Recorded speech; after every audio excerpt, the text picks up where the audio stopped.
अस्सलाम वालेकुम नाज़रीन, मैं मोहम्मद असलम हुसैन सियासत की खबरों में आप सबका इस्तकबाल करता हूँ। आज 8 मार्च 2024 है। इस्लामिक तारीख के हिसाब से आज 26 शाबान 1445 हिजरी है। पेश है आज की कुछ अहम खबरें। हिंदुस्तानी वज़ारत ख़ारिजा की मदाखलत के बाद रूसी फ़ौज में माऊन स्टाफ के तौर पर काम करने वाले तकरीबन 20 हिंदुस्तानियों की जल्द ही छोड़ने का वादा किया गया है। वहीं इस मामले में एक नया इंकशाफ सामने आया है। सीबीआई ने पुरकशिश नौकरियों की आड़ में नौजवानों को रूस यूक्रेन जंग में भेजने के नाम पर एक बड़े नेटवर्क का पर्दाफाश किया है। इस हवाले से तहकीकाती एजेंसी 7 शहरों में 10 से ज़ायद मुकामात पर तलाशी ले रही है। दिल्ली, तिरुवनंतपुरम, मुंबई, अंबाला, चंडीगढ़, मदुरई और चेन्नई में सीबीआई के छापे जारी है। सीबीआई ने मुख्तलिफ वीज़ा कंसल्टेंसी फर्मों और एजेंटों के खिलाफ केस दर्ज किया है। अब तक 50 लाख रुपए काबिल एतराज़ दस्तावेज़ात, लैपटॉप्स, मोबाइल, डेस्कटॉप वगैरह इलेक्ट्रॉनिक रिकॉर्ड जब्त किए गए हैं। मुख्तलिफ मुकामात से कुछ मुश्तबा अफराद को पूछगछ के लिए हिरासत में लिया गया है। वहीं अब तक मुतासरीन के बैरून मुल्क भेजे जाने के तकरीबन 35 केसेस सामने आ चुके हैं। इन्फोर्समेंट डायरेक्टरेट की टीम ने आज जुमे की सुबह मगरबी बंगाल में असातिज़ा की भर्ती घोटाला मामले में छापामार कार्रवाई शुरू की है। ईडी हुकाम शुमाली 24 परगना में छापे मार रहे हैं। ईडी के 5 अफसरान की टीम पैरा टीचर्स के घर पर छापा मार रहे हैं। ईडी की एक और टीम डमडम के इलाके में भी छापे मार रही है। हाल ही में इस घोटाले से जुड़े चार्टर्ड अकाउंटेंट्स, ताजिरों और दीगर लोगों समेत कई लोगों के घरों और दफातर की तलाशी ली गई।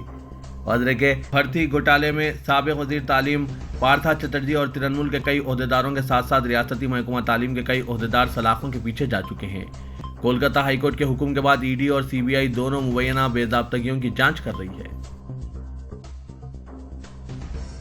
वज़ीर-ए-आज़म नरेंद्र मोदी ने आज जुमे को ख़वातीन के आलमी दिन के मौके पर खाना पकाने के गैस सिलेंडर की कीमतों में 100 रुपये की कमी का ऐलान किया है। इससे मुल्क भर के लाखों घरानों पर माली बोझ में नुमायां कमी आएगी। खास तौर पर नारी शक्ति यानी ख़वातीन की ताकत को फ़ायदा पहुंचाया जाएगा। वज़ीर-ए-आज़म नरेंद्र मोदी ने आज जुमे की सुबह सोशल मीडिया प्लेटफॉर्म एक्स पर यह पोस्ट किया। पकवान गैस को मज़ीद सस्ती बनाकर हमारा मकसद ख़ानदानों की फलाह व बहबूद और एक सेहतमंद माहौल को यकीनी बनाना है। मोदी ने कहा कि यह ख़वातीन को बाइख्तियार बनाने और इनके लिए ज़िंदगी में आसानी को यकीनी बनाने के हमारे अज़्म के मुताबिक है। इस मौके पर वज़ीर-ए-आज़म नरेंद्र मोदी ने ख़वातीन के आलमी दिन के मौके पर हिंदुस्तान के तमाम ख़वातीन को मुबारकबाद पेश की और तोहफे के तौर पर ख़वातीन को पकवान गैस पर 100 रुपये की कमी का ऐलान किया। आज जुमे को ख़वातीन के आलमी दिन के मौके पर कांग्रेस ने मोदी हुकूमत पर हमला किया और कहा कि मुल्क भर की ख़वातीन इन सवालों के जवाब मांग रही है, जैसे वज़ीर-ए-आज़म नरेंद्र मोदी ने मणिपुर का दौरा क्यों नहीं किया और ख़वातीन पहलवानों के खिलाफ हरासानी के इल्ज़ामात पर खामोश क्यों हैं। कांग्रेस के जनरल सेक्रेटरी जयराम रमेश ने कहा कि आज ख़वातीन का आलमी दिन है और हम वज़ीर-ए-आज़म नरेंद्र मोदी से ख़वातीन को खिराज तहसीन पेश करने के अलावा कुछ करने की तौक़े नहीं रखते। इसके बावजूद यहाँ कुछ अहम सवालात हैं जो मुल्क भर की ख़वातीन इनसे पूछ रही है।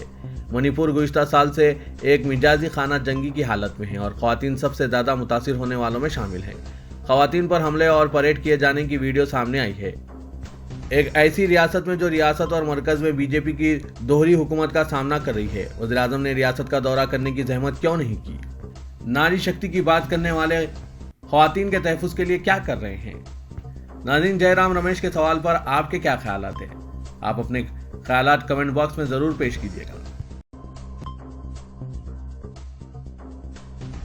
5 अगस्त 2019 को एक तरफा पार्लिमानी कार्रवाई में जम्मू कश्मीर को खुसूसी आईनी हैसियत फराहम करने वाली दफ़ा 370 और 35A की तनसीख के वाक़े के बाद अपने पहले दौरे श्रीनगर के मौके पर वज़ीर-ए-आज़म नरेंद्र मोदी ने कहा है कि जम्मू कश्मीर तरक्की की नई बुलंदियों को छू रहा है। वो श्रीनगर में वाक़ बख्शी स्टेडियम में अवामी इज्तिमा से खिताब कर रहे थे। आज के जलसे के लिए अवाम की शिरकत यकीनी बनाने के लिए स्टेट रोड ट्रांसपोर्ट कॉरपोरेशन की 900 बसों को इस्तेमाल किया गया। इन बसों के जरिए वादी के मुख्तलिफ अजला से तकरीबन 45,000 लोगों को लाया गया और फिर जलसे के बाद इन्हीं बसों में इन्हें वापस भी ले जाया गया। इसके अलावा सरकारी मुलाजमीन के लिए आज बख्शी स्टेडियम में हाजिरी को लाजमी करार दिया गया था। वज़ीर-ए-आज़म के दौरे के सिलसिले में वादी बिलखुसूस श्रीनगर शहर में कई दिन पहले से ही सिक्योरिटी के सख्त तरीन इंतजाम किए गए थे, जबकि स्टेडियम को हफ्ता भर पहले ही सिक्योरिटी के हिसार में ले लिया गया था। शहर में सिक्योरिटी की इजाफी नफरी तैनात की गई थी, जबकि जहलम दरिया में मेरीन कमांडोज को तैनात किया गया था। वज़ीर-ए-आज़म के श्रीनगर पहुंचने पर लेफ्टिनेंट गवर्नर मनोज सिन्हा और आला सिविल व सिक्योरिटी अफसरान ने उनका इस्तकबाल किया। वज़ीर-ए-आज़म ने अपने खिताब के दौरान लोगों का शुक्रिया अदा करते हुए कहा कि मुझे बताया गया है कि 285 ब्लॉक्स के 1 लाख लोग अमली तौर पर इस जलसे में मौजूद हैं। ये वो नया जम्मू कश्मीर है जिसका हम दिहाइयों से इंतजार कर रहे हैं।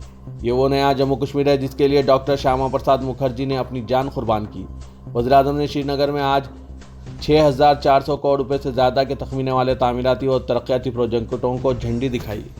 इसके अलावा उन्होंने तकरीबन 1,000 नए भर्ती हुए सरकारी मुलाजमीन में तकर्रुरी के खतूत तकसीम किए। अपने खिताब में वज़ीर-ए-आज़म नरेंद्र मोदी ने अवाम को आने वाले माह रमज़ान और महाशिवरात्रि की मुबारकबाद पेश की। मोदी ने कहा, दिल जीतने आया हूँ, जम्मू कश्मीर हिंदुस्तान का ताज है। मरकजी हुकूमत की वजारत बराए अक़लियती उमूर ने गुज़िश्ता माह मौलाना आज़ाद तालीमी फाउंडेशन को बंद करने का जो फरमान जारी किया था, इस पर हाईकोर्ट ने रोक लगाते हुए हुकूमत को अगले मंगल तक हलफनामा दाखिल करने का हुक्म दिया है। साथ ही ये भी कहा कि इस ताल्लुक से आप जो भी मीटिंग करके फैसला लें, इस पर हमारी इजाज़त के बगैर अमल ना किया जाए। 1999 में इस फाउंडेशन का क़याम इसलिए किया गया था ताकि अक़लियती इदारों के क़याम में ये माउन साबित हो। 2003 में इसके ज़रिए स्कॉलरशिप देने का अमल शुरू हुआ। इसके लिए इदारे को 1,000 करोड़ रुपए का फ़ंड जाता था ताकि अक़लियतों की तालीम को बेहतर बनाया जा सके, लेकिन मरकज़ी हुकूमत के ज़रिए 7 फरवरी 2024 को इस इदारे को बंद करने का फरमान जारी कर दिया गया और कोई वजह भी नहीं बताई गई। उत्तर प्रदेश में गैर कानूनी मदरसों के मामले में SIT ने अपनी रिपोर्ट उत्तर प्रदेश हुकूमत को सौंप दी है। ज़राए के मुताबिक इस रिपोर्ट में 13,000 के करीब गैर मंजूर शुदा मदरसों को बंद करने की सिफारिश की गई है। SIT की जांच और सिफारिश के बाद मदरसा बोर्ड इन हज़ारों मदरसों के खिलाफ कार्रवाई करने की तैयारी कर रहा है। SIT की जांच में जिन मदरसों को बंद करने की सिफारिश की गई है, इनमें से ज़्यादातर हिंदुस्तान नेपाल सरहद पर है। रिपोर्ट में यह भी बताया गया है कि ज़्यादातर मदरसे गुज़िश्ता 20 सालों में खलेजी ममालिक से मिलने वाले फंड से बनाए गए हैं। ज़राए ने दावा किया है कि SIT की रिपोर्ट में कहा गया है कि ज़्यादातर गैर कानूनी मदरसे 7 अजला में बनाए गए हैं, जिनमें बहराज, श्रावस्ती, महाराजगंज हिंदुस्तान नेपाल सरहद पर वाक़ है। मरकजी वज़ीर दाखिला अमित शाह ने शरीयत तरमीम कानून का ऐलान किया था। वज़ीर दाखिला ने कहा था कि लोकसभा इंतखाबात से पहले मुल्क में CAA का नोटिफिकेशन जारी कर दिया जाएगा। इसके बाद तरह तरह की क़यास आराइयाँ सामने आ रही है। उत्तर प्रदेश के DGP प्रशांत कुमार ने भी साफ कह दिया है कि उनकी पुलिस तैयार है। CAA कानून के निफाज के बाद कोई भी अमन व अमान से नहीं खेल सकेगा। DGP प्रशांत कुमार ने एक इंटरव्यू में कहा कि अमन व अमान बरकरार रखने की जिम्मेदारी पुलिस की है और हम किसी को अमन व अमान से खेलने नहीं देंगे। उन्होंने कहा कि अगर हमारे पास डाटा प्रोटेक्शन के तरीके हैं तो हमारे पास टूल्स भी है, लिहाजा हम किसी को ऐसा काम करने की इजाज़त नहीं देंगे जिससे यहाँ सरमायाकारी का माहौल ख़राब हो, जो कि अच्छी बात है। यहाँ से सरमायाकार आ रहे हैं, यहाँ का कोई माहौल ख़राब ना करें। उन्होंने कहा कि अगर किसी ने इस माहौल को ख़राब करने की कोशिश की तो इसके खिलाफ कार्रवाई की जाएगी।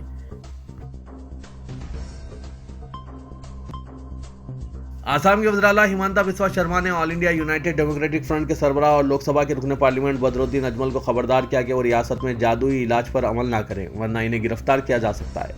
आसाम के लखीमपुर जिले में कई तरक्याती प्रोजेक्टों का आगाज करते हुए वज़ीर आला ने कहा कि बदरुद्दीन अजमल जादुई इलाज करते हैं और उन्होंने अपनी अवामी मीटिंगों के दौरान अपनी तरकीबें भी आजमाई है, लेकिन आसाम असेंबली ने रियासत में जादुई इलाज पर पाबंदी लगाने के लिए एक बिल जो मंजूर किया है, इसलिए जो भी ऐसा करेगा इसे सलाखों के पीछे डाल दिया जाएगा।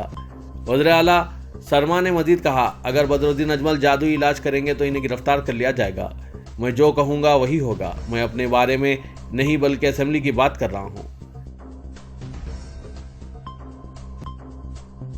तेलंगाना हुकूमत ने 10 साल से जारी मरकज और रियासत के दरमियान तनाज़े को हल करके शुमाली तेलंगाना की तरक्की को यकीनी बनाने नई राहदारी की मंजूरी हासिल की है। चीफ मिनिस्टर रेवंत रेड्डी सिकंदराबाद में अलवाल मेरचल राजीव राहदारी की संग बुनियाद तकरीब से खिताब में कहा कि हुकूमत ने मरकज के पास 10 साल से ज़ेर-अल्तवा मसले को हल करने में कामयाबी हासिल की और वज़ीर-ए-आज़म नरेंद्र मोदी वज़ीर दिफा राजनाथ सिंह से तबादला ख्याल करके महकमा दिफा की अराजी हासिल की है। चीफ मिनिस्टर ने बताया कि इस राहदारी की तामीर के बाद मेरचल, कुतुबुल्लापुर, करीमनगर, आदिलाबाद का सफर आसान होगा। उन्होंने बताया कि मरकज से उलझकर साबिका हुकूमत ने प्रोजेक्ट को पसोपस डाल दिया था, लेकिन कांग्रेस ने इख्तियार हासिल करते ही इस मसले को मरकज के आगे पेश करके महकमा दिफा की अराजियात के हुसूल को यकीनी बनाया। उन्होंने कहा कि वो इंतखाबात में सियासत और इंतखाबात के बाद तरक्की और बेहतर हुक्मरानी को यकीनी बनाने के कायल हैं। इसीलिए इंतखाबात के बाद हुकूमत ने मरकज से मिलने वाले फ़ायदे के लिए कोशिशों का आगाज़ किया, जिसके नतीजे में आज राहदारी के लिए संग बुनियाद रखा गया। रेवंत रेड्डी ने बताया कि रियासती हुकूमत से शहर हैदराबाद को आलमी मियार के शहर के तौर पर तरक्की देने का मंसूबा है और इसके लिए हुकूमत हर मुमकिन कोशिश करेगी।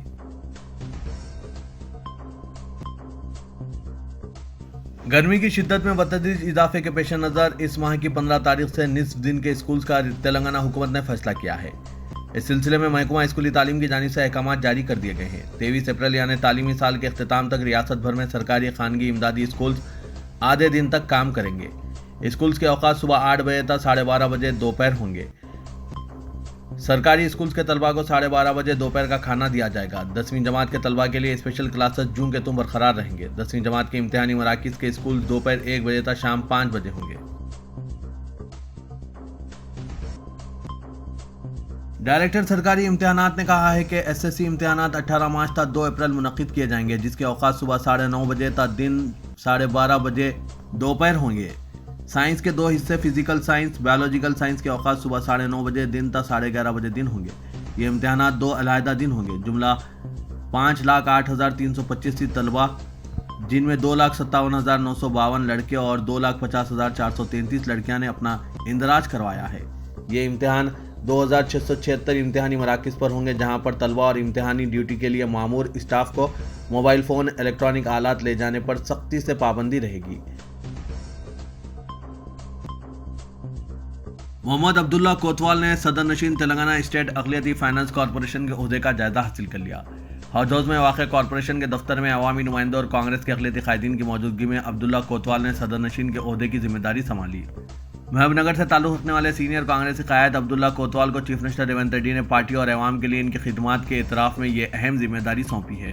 صدر نشین کی ذمہ داری سنبھالنے کے موقع پر ریاستی وزیر ایکسائز جوپلی کرشنا راؤ، رکن اسمبلی محبوب نگر وائی سرینیواس، رکن اسمبلی جرچلہ انیرودھ ریڈی، رکن اسمبلی شاد نگر ای شنکر، رکن اسمبلی مدھوسودھن ریڈی، رکن اسمبلی نارائن پیٹ پرینکا ریڈی، رکن اسمبلی ناگر کرنول راجیش ریڈی، رکن اسمبلی دیورکنڈا بالو نائک، رکن اسمبلی اچمپیٹ وامشی کرشنا اور دوسرے موجود تھے۔ مولانا سید غلام افضل بیابانی صدر نشین درگاہ حضرت افضل بیابانی رحمۃ اللہ علیہ قاضی پیٹ کو متفقہ طور پر تلنگانہ اسٹیٹ حج کمیٹی کا صدر نشین منتخب کیا گیا۔ حکومت کی جانب سے حج کمیٹی کے لیے نامزد کردہ ارکان کا اجلاس دفتر حج ہاؤس واقع حج ہاؤس نامپلی میں منعقد ہوا۔ 15 ارکان میں سے 14 نے اجلاس میں شرکت کی۔ سیکریٹری اقلیتی بہبود سید عمر جلیل نے صدر نشین کے انتخاب کے لیے چیف ایگزیکٹو آفیسر وقف بورڈ کو ایکشن آفیسر مقرر کیا تھا۔ اجلاس میں صدر نشین وقف بورڈ سید عظمت اللہ حسینی نے صدارت کے لیے مولانا سید غلام افضل بیابانی کا نام تجویز کیا۔ رکن اسمبلی جعفر حسین معراج نے تائید کی۔ تمام ارکان نے متفقہ طور پر مولانا غلام افضل بیابانی کے نام کی تائید کی، جس کے بعد الیکشن آفیسر نے متفقہ انتخاب کا اعلان کر دیا۔ اجلاس میں حج کمیٹی کے ارکان محمد شرف الدین محترمہ، خواجہ ثنا، محمد مجیب الدین، الیاس احمد، حامد قاسمی اور دوسرے موجود تھے۔ ارکان پارلیمنٹ کے زمرے میں اسدالدین اویسی کو کمیٹی کا رکن مقرر کیا گیا، لیکن وہ اجلاس میں شریک نہیں ہوئے۔ بی آر ایس کے کارگزار صدر تارک راما راؤ نے تلنگانہ میں پانی کے مسئلے کی یکسوئی میں ناکامی پر چیف منسٹر ریونت ریڈی پر تنقید کی۔ انہوں نے نشاندہی کی کہ ہندوستانی محکمہ موسمیات کے مطابق سال 2023-24 میں تلنگانہ میں 14% زائد بارش ریکارڈ کی گئی ہے۔ انہوں نے سوشل میڈیا کے اہم پلیٹ فارم ایکس پر اس خصوص میں کیے گئے ٹویٹ میں کہا کہ کانگریس جو جھوٹ اور جھوٹے وعدوں کے ساتھ اقتدار پر آئی ہے، اپنی ناکامیوں پر نامناسب بیانات دے رہی ہے۔ تلنگانہ کے عوام اقتدار پر آنے کے بعد ان کے رویے سے واقف ہو گئے ہیں۔ جمعرات کی رات پرانے شہر حیدرآباد کے میٹرو ریل کے افتتاح پروگرام کے مقام پر اس وقت کشیدگی پھیل گئی جب کانگریس کارکنوں نے اے آئی ایم آئی پارٹی کے لیڈروں کے ساتھ کٹ آؤٹ لگانے پر اعتراض جتایا۔ مقامی کانگریس لیڈر نریش نے استدلال کیا کہ اے آئی ایم آئی لیڈروں کو پنڈال میں کٹ آؤٹ لگانے سے گریز کرنا چاہیے، اس بات پر زور دیتے ہوئے کہ یہ ایک سرکاری پروگرام ہے۔ انہوں نے روشنی ڈالی کہ کانگریس پارٹی نے 2000 کروڑ روپے کے پروجیکٹ کو تیز کرنے میں اہم رول ادا کیا ہے۔ جواب میں اے آئی ایم آئی کے رہنماؤں نے اپنے اعتراضات کا اظہار کیا، جس کے نتیجے میں احتجاج شروع ہوا۔ دونوں جماعتوں کے حامی جمع ہو گئے اور نعرے بازی شروع کر دی۔ جب پولیس نے مداخلت کرنے کی کوشش کی تو اے آئی ایم آئی کے کارکنوں نے مزاحمت کی اور پولیس پر جانبداری رویے کا مظاہرہ کرنے کا الزام لگایا۔ واضح کے پرانے شہر میں مقامی جماعت کا ہمیشہ سے یہ فلسفہ رہا ہے کہ حکومت کی جانب سے پیش کردہ اسکیمات پر اپنا نام لگا کر پیش کیا جائے۔ اب لوک سبھا انتخابات قریب ہے، عوام کو لبھانے کے لیے اس طرح کی حرکتیں تیز ہو گئی ہے۔ ناظرین، اس پر آپ کی کیا رائے ہے؟ کمنٹ کے ذریعے ضرور بتائیے گا۔